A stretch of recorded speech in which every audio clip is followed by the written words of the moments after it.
Without the support and financial assistance of China, right, Russia wouldn't be able to sustain the current Ukraine war, right?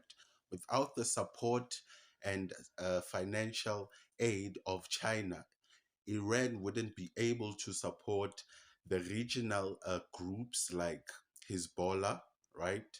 Uh, Hamas and the Houthis, right? To be able to maintain this axis of resistance against the US, right?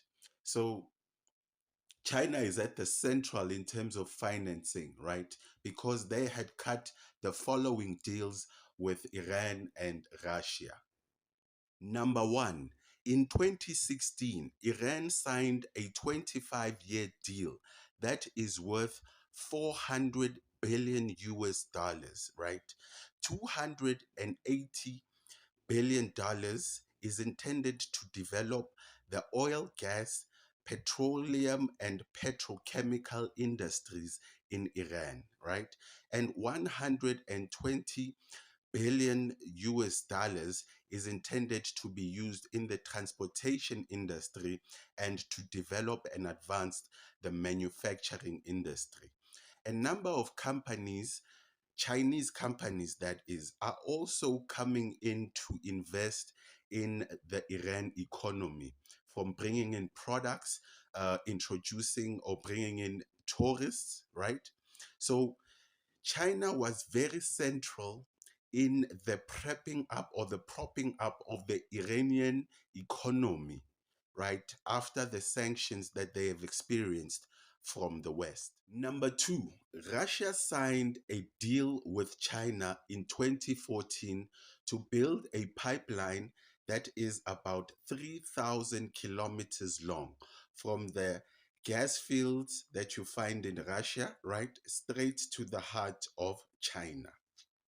This deal is believed to be about 400 billion US dollars, and it is believed that this pipeline will supply about 50 billion cubic feet of natural gas.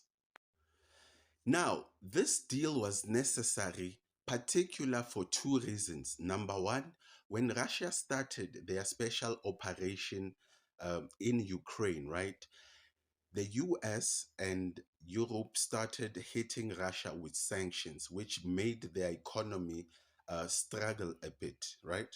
Another reason that this pipeline needed to be developed, right, is that in September 2022, right, the Nord Stream 1 and 2, right, were sabotaged, basically bombed, right, uh, by the Ukrainian and British intelligence.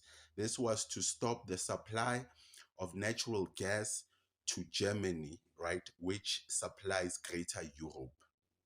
Yes, and another thing, Chinese companies are also investing heavily in the Russian economy without necessarily fear of sanctions from the states or the West, right? Because China might also retaliate. So Chinese companies are able to invest in places where other companies can't because of the economic prowess of China, right? And the repercussions or hit back that might come from China hitting back the Western economy and the US economy.